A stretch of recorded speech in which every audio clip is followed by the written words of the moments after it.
Bonjour les amis, Marc Maillot encore avec vous pour lire aujourd'hui l'un des textes les plus célèbres de la Bible, à savoir l'Évangile selon Jean, chapitre 3, les 8 premiers versets. Il y avait un homme qui s'appelait Nicodème, membre du parti des pharisiens, c'était un chef des Juifs. Il vint trouver Jésus de nuit et le salua en ces termes: « Maître, nous savons que c'est Dieu qui t'a envoyé pour nous enseigner, car personne ne saurait accomplir les signes miraculeux que tu fais si Dieu n'était pas avec lui. » Et Jésus lui répondit: « Vraiment, je te l'assure, à moins de renaître d'en haut, personne ne peut voir le royaume de Dieu. » « Comment un homme peut-il naître une fois vieux ?» s'exclama Nicodème. « Il ne peut tout de même pas retourner dans le ventre de sa mère pour renaître. »« Vraiment, je te l'assure, reprit Jésus, à moins de naître d'eau, c'est-à-dire d'esprit, personne ne peut entrer dans le royaume de Dieu. Ce qui naît d'une naissance naturelle, c'est la vie humaine naturelle. Ce qui naît de l'esprit est animé par l'esprit. Ne sois donc pas surpris que je t'ai dit, il faut renaître d'en haut.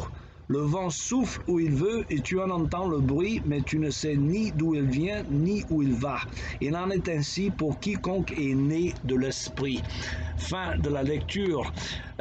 Mes amis, d'après les paroles de Jésus que nous venons de lire, la nouvelle naissance est donc la condition sine qua non pour entrer dans le royaume de Dieu. Alors, si c'est tellement important, selon Jésus, il me semble que ça vaut la peine de consacrer au moins une méditation, même plusieurs, pour en parler. Alors, qu'est-ce que cela veut dire, donc, cette nouvelle naissance? On parle de Jésus. C'est clair, d'après la Bible, que tous les hommes naissent pécheurs. Nous sommes tous descendants d'Adam et Ève, qui, suite à leur désobéissance à Dieu, sont devenus pécheurs. Et depuis, nous héritons tous cet esprit de rébellion que nous transmettons à nos enfants. Les chiens engendrent les chiens, disait parfois mon feu beau-père d'une façon imagée. Qu'est-ce que donc la nouvelle naissance? Nous avons déjà des indices dans l'Ancien Testament où le prophète Ézéchiel, parlant de la part de Dieu, évoquait un temps où Dieu donnerait à son peuple un cœur nouveau. Voir Ézéchiel 36, il dit: « Je vous donnerai un cœur nouveau et je mettrai en vous un esprit nouveau.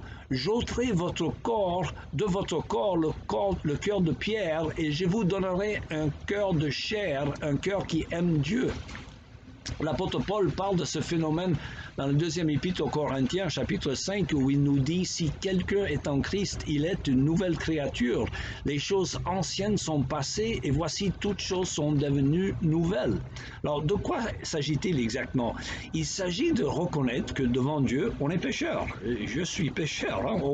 Parmi les attributs de Dieu, on parle des attributs de Dieu, on a dénommé une cinquantaine. Il est personnel, il est amour, il est justice, il est omniscient, il est omniprésent, etc.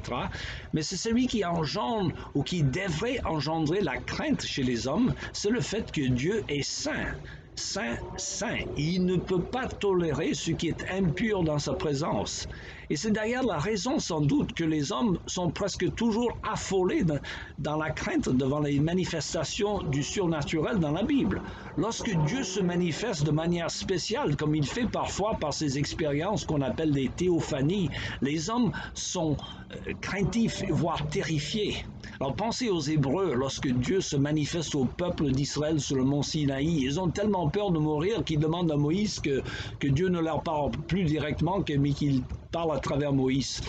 Il en est semblable lorsque le Seigneur se manifeste au prophète Isaïe au chapitre 6, où par le biais des anges devant le berger, lors de la naissance de Jésus sur le mont de transfiguration, dans l'Évangile, les textes où partout Dieu se manifeste, et comme à la transfiguration, les apôtres présents à l'occasion furent tous remplis de peur, nous dit l'Évangile.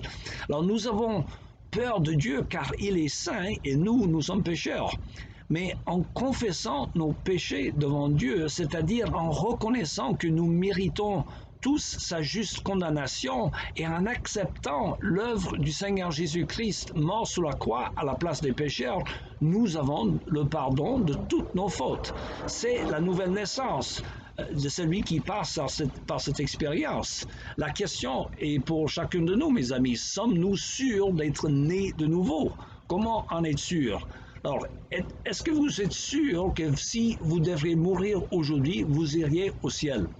Et si vous devrez comparaître ce soir devant Dieu et qu'il vous demande pourquoi devrais-je vous laisser entrer dans mon paradis, qu'est-ce que vous lui répondriez? Ça, c'est la question et nous allons en reparler par la suite. Il me reste qu'à vous souhaiter une bonne journée et à la prochaine.